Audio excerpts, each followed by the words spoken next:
Let's look at the few things that you can do in the first 5 minutes of every section when it comes to the cat, जिससे आगे का section जो है वो बहुत smoothly निकल जाए. Because this is basically when you are at your most vulnerable when it comes to making decisions, getting stuck, setting the tone for the section. तो अगर ये 5 मिनट ठीक से निकल जाते हैं, you should be fine. We will try to visualize where should we be at the end of 5 minutes so that we are comfortable in our minds and we know that our section has started well. तो सबसे पहले VRC की बात करते हैं, which is of course going to be your first section as well. So the first 5 minutes are going to be the most jittery ones, because for those of you who are going to take it for the first time और जिनका ये first serious attempt है, you will be anxious to get your first correct answer out of the way. And वो anxiety इतनी ज़्यादा हो जाती है ना that some people can't do anything for the first 3 4 5 minutes. उनका focus concentration बैठता ही नहीं है. But you have to ensure that you are in the right frame of mind when you are starting the test. सबसे पहले एक चीज़ कर लो, before you start solving the test, try to understand what is it that you're looking at. I would suggest that to check out all the topics of all the RCs. So mostly 4 RCs आने वाले हैं. Look at the topics that are going to be touched upon in each of those 4 RCs. कुछ जगह पे you will see that it's a very friendly topic. Maybe you can keep that in your mind when you are deciding the order of attempts. अगर कुछ बहुत difficult topic दिख रहा है, you can maybe decide to skip it at the end as well. तो ये चीज़ एक बार देख लेना in terms of the topics. The second thing that you have to look at is the composition of the VRC section. So कितने VA questions हैं वो एक बार देख लेना. You also basically look at what all question types are there, because last year ऐसे होता था jumbled paragraphs did not feature at all, and एकदम अगर 15 20 minutes 30 minutes के बाद अगर देखते हो कि jumbled paragraphs नहीं है, you might get a surprise at that, or you might get surprised at that point in time. तो वो नहीं करना है. So make sure that you're looking at the composition of the test. Mostly it's going to be 16 plus 8 24 questions होंगे. तो 24 questions के अंदर just try to understand what are the topics of the RCs 1, and second thing what is going to be the composition of the VA side of things. अब जब मैं बोलता हूँ कि check out the topics, look at the kind of ways of distribution of the topics that are going to be asked, so don't fall in love with the section. सिर्फ observe करना है, एकदम cool and calculated way में देखना है. अच्छा ठीक है, this is as per expectations, ठीक है थोड़ा सा अलग लग रहा है, I will have to keep this in mind when I come across this particular question type. बाकी बहुत ज़्यादा पैनिक नहीं होना है. अगर कुछ ग्रामर का क्वेश्चन, वोकेबलरी का question, fill in the blanks, ऐसे कुछ रैंडम क्वेश्चंस दिखते हैं, so please don't get worried about that particular bit, don't get scared of that question type. पहले 5 minute, and this is specially true for slot 1 people, पहले 5 minute के अंदर be as relaxed as possible. Surprises आते हैं उसको digest कर लो, कोई problem नहीं होने वाला. Start with the first RC if you have always done that. So strategy को एकदम लास्ट मोमेंट पे चेंज करने की जरूरत नहीं है. You can start with the first RC if you have always done that. हमेशा से अगर पहला आरसी करते आ रहे हो तो डू इट नाइसली, कोई प्रॉब्लम नहीं है. Even in the first 5 minutes if you are not marking an answer and you are just reading the RC, it's perfectly okay. So I do that all the time. So by the time I mark my first answer, I am already 7 8 9 minutes into the section sometimes. तो पहला RC आराम से पढ़ लो, जज कर लो कौन सा RC करना है. That should not take more than a minute, minute and half. Minute and half के अंदर you should know what topics are there, you should know what question types are there, you should be fine. तो 1.5 2 minutes के बाद you can start with your first RC अगर वही करते आ रहे हो तो, एंड उसको आराम से करो, कोई प्रॉब्लम नहीं है. There is no need to get your first attempt on board within the first 3 4 minutes, वो करने की जरूरत नहीं है. Now in case there is some issue with your centre, कि बहुत सारे लोग सेटल नहीं हुए हैं, you have started the test but बाजू के लोगों का कुछ कंप्यूटर चलना बंद हो गया है, कुछ हो गया, right, there is some problem, और the invigilator is just being stupid and is asking you for a thumb impression or something, अगर ये सब चीज़ें हो रही हैं, so make sure that you check out a couple of VA questions first, because anyway वहाँ पे RC पे फोकस करने के लिए उतना टाइम नहीं मिलेगा. someone will come and disturb you, you will get distracted. तो वहाँ पे you can do a couple of VA questions जो expendable questions है उनको कर लो, and then start with the RC. that will be a suggestion. Don't be in a hurry to mark answers. बहुत बात है कि नहीं नहीं मुझे जल्दी जल्दी अटेम्प्ट करना है, क्योंकि 7 मिनट हो गए मैंने अभी भी अटेम्प्ट नहीं किया, 12 मिनट हो गए, 15 मिनट हो गए, मैंने सिर्फ 4 क्वेश्चंस किए हैं. That typically happens in the middle of the second RC. तो जब सेकंड आरसी ऑलमोस्ट पढ़ रहे होते हो ना, और जब खत्म होने वाला होता है, सो उस time you realise that you have already spend 15 minutes and you have marked only 4 answers, and then you start thinking कि अरे 25 minutes में 20 क्वेश्चन आंसर करने हैं. Not really a good way to think about things. So attempts के बारे में मत सोचना. Don't be in a hurry to mark answers, specifically in the VRC section. If you regret your selection, अगर मैंने एक आरसी पढ़ना शुरू किया एंड देन आई रियलाइज यार ये आरसी तो मतलब इतना अच्छा नहीं लग रहा है, what do? You move on to the next one immediately. Don't even spend 10 seconds thinking about the consequences. Move on to the next RC immediately. वापस अगर इस आरसी पे आओगे ना, I am sure you will be able to make sense of this, अगर last में time बचता है तो. बट अगर लग रहा है कि यार सिलेक्शन बहुत ही खराब था, this was not a question that I should have started with, don't sit and bear it. Make sure that you are doing taking corrective action very quickly. So move on to the next passage, and then maybe अगर time बचता है तो वापस आ जाना. In terms of DILR, again the first 5 minutes are going to be very crucial, purely because you would have done your VRC section and then you would have come to DILR. तो सबसे पहले forget about the VRC section, जितने भी attempts हुए थे, जो भी question types थे, forget about it immediately.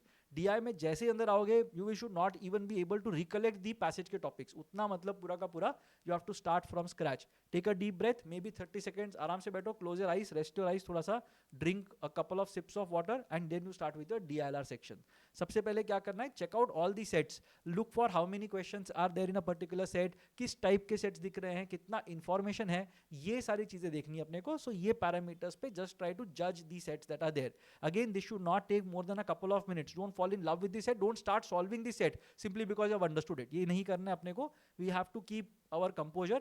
आराम आराम से देखेंगे, सारे सेट्स को देखेंगे, कितने क्वेश्चंस हैं that I am going to look at, किस टाइप के क्वेश्चंस हैं that I am going to look at, I am going to look at कितना डेटा दिया हुआ है. Some sets will be very long with a lot of data, उनको मुझे बिल्कुल भी नहीं करना है. Be very clear in your mind कि these are definitely questions that I am not going to attempt.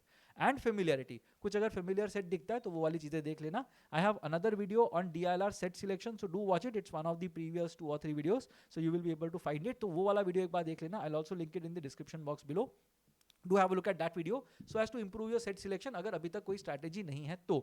Now prioritize the set that according to you is going to take the least amount of time and get going with the set. So in the first 5 minutes I should be completely switched off from the VRC section. I should have looked at all the sets that are there, couple of minutes. उसके बाद I should have started with the set that is going to take the least amount of time according to me.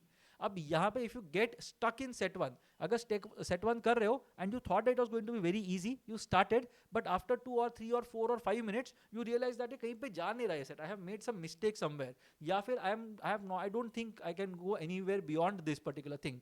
Please move on, don't get stuck वहाँ पे. Don't think कि because I have invested 7 minutes, 5 minutes, 8 minutes on this set, I should maybe invest another 4 minutes and finish it off. अगर एक clear path नहीं दिख रहा है of moving in that direction, maybe you are missing out on something. You will need to look at it from a fresh perspective. You have to come back to that set. उसके पहले बिल्कुल भी मतलब उस पर और time spend करने की जरूरत नहीं है. In fact, you are thought about that set very nicely. तो वापस आओगे ना तो it will click to you very quickly. So don't worry about it. वो हो जाएगा ठीक second round के अंदर. बट अभी के लिए move on in life. But एक बोनस टिप दे रहा हूं, if you make a mistake in set 3 और 4, थर्ड या फोर्थ सेट जो सॉल्व करो वहां पे अगर मिस्टेक करो तो परसिस्ट. वहां पे you need not go to set number 5 because set number 5 is obviously going to be the most difficult set. तो सेट 5 पे जाने की जरूरत नहीं है. अगर सेट 3 में अटक गए हो तो कोई प्रॉब्लम नहीं है. You do the entire thing again, try to read the facts again and then do it, because if you are at set 3 or set 4, chances are very high that you are going to get a very high percentile. So don't bother about it, just stick to the set that you are solving, try to look at it from a fresh perspective and do it. And यहाँ पे सबसे important चीज यार, do your rough work very well, because जो मैं बोल रहा हूँ, if you get stuck in a set then move on in life, तो वापस वहां पे आने के लिए you should have your rough work stored very nicely. तो एक जो साइड होती है ना उसके ऊपर पूरा का पूरा रफ वर्क करो ऑफ वन सेट. अगर एडजेसेंट साइड्स चाहिए तो वैसे उसको डिस्ट्रीब्यूट करो. Don't do one set here and the other set in the corner, वो बिल्कुल मत करना, नहीं तो that is going to lead to a lot of disasters outcomes, because मुझे फिर से शुरुआत करनी पड़ेगी, which is not really a good thing to happen. In terms of quant, third section, by the time you would be almost tired, bored, disillusioned, समझ में आ गया कि CAT में क्या हो रहा है exactly, but you have to forget about DILR and VARC. You would have done just fine. So I will not be worried about your DILR performance. अगर पूरे साल ठीक ठाक प्रिपरेशन की हुई है, you have solved plenty of DILR sets. I see no reason that you should not be able to solve 2 or 3 sets, and there is no reason why you should be worried whether that number is going to be enough or not. Typically, people perform better in DILR compared to their expectations during the test. So historical data, I have spoken to a lot of people and on the basis of my interactions with them, पता ये चलता है that exam के time पे lot of people think that they have not done well at the DILR section, but जब result आता है तब उनको लगता है कि यार DILR अच्छा गया था एंड बेकार ही में मैंने क्वांट सेक्शन अपना बिगाड़ दिया. सो please don't let that happen. Look at the first 3-4 questions. अब क्वांट में बैठ के I will generally not recommend you to look at all 22 questions, because एक क्वेश्चन अगर देखते जाओगे it's going to take a lot of time. I will not really ask you to do that or view the question paper पूरा का पूरा एक साथ देखो अगर वो facility available है तो. I will not suggest that you do that. Look at the first 3 or 4 questions and look at the one that is the easiest according to you. अगर first question ही easiest लग रहा है तो go ahead with it, but you have to stitch together a lot of easy questions जितना जल्दी हो सके. Get your first question out of the way as soon as possible. So this is completely different compared to what I had said in terms of DILR and VARC, जहाँ पे your first attempt will happen after 7 or 8 minutes. But quant के अंदर जितना जल्दी तुम्हारा first attempt बाहर निकल जाएगा उतना you will feel confident, and जब तुम्हारे 5 अटेम्प्ट हो जाएंगे you will feel इवर more confident. So confidence will grow in terms of attempts. अगर पहले 3-4 क्वेश्चन के अंदर मुझे इजी क्वेश्चन नहीं मिल रहा है, then change your strategy big time. Try to look at maybe the 22nd question, maybe look at the 18th question, 16th question. ऐसे करके कुछ इधर उधर के क्वेश्चंस ढूंढना शुरू करो. Hunt for that question actively and get your first question out of the way. बहुत ज़्यादा इंपॉर्टेंट होगा, otherwise you might end up being in trouble. And bonus tip एक दे रहा हूँ, not the first 5 minutes but towards the end, if you are prone to making silly mistakes, I will suggest that 35 minutes जैसे timer पे हो जाएंगे ना, 5 minute बचे होंगे टेस्ट में, I will suggest that you look at all the questions that you have attempted. 10 होंगे, 12 होंगे, जितने भी questions attempt किए थे, एक बार उनको देख लो and just check once if you have made some mistake or not. Because अगर कोई silly mistake की होगी ना, so you will have to attempt one question extra. जबकि अगर सिली मिस्टेक को चेक करना, it is going to take hardly 15-20 seconds. So वहाँ पे if you are prone to making silly mistakes, I will strongly suggest that to look at all the attempted questions that you have, और all the questions that you have attempted 5 minutes when 5 minutes are remaining for the end of the test, right? So वो वाला चीज़ एक बार कर लेना, तो उससे your performance will become slightly better. Now these are the things I will recommend that you do in the first 5 minutes. If you are doing something differently or something else has been working for you, do let me know in the comment section, and I'll try to maybe either use it so that I can advise some other people, or if there is something that some improvement that I can suggest, I will do that as well. So make sure that you're commenting on this video with your strategy that you have to do in the first 5 minutes of any of the 3 sections.